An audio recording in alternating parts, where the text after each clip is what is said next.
Hello, ladies and gentlemen, and welcome to Food Review. Now this week, we're going to be trying sockeye salmon, scrambled eggs, and we're not even going to worry about the turkey bacon. So let's take a dive into this, shall we?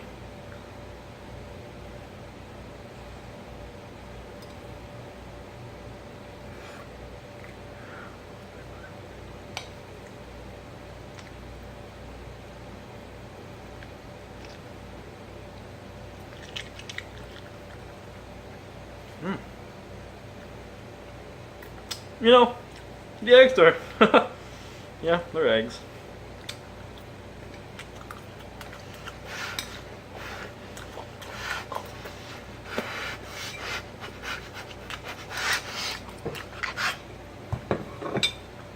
So, plenty of protein, really good. And I gotta say, I'm impressed by the impressive amount of carbohydrates that this thing has. Although all in all, this is this is absolutely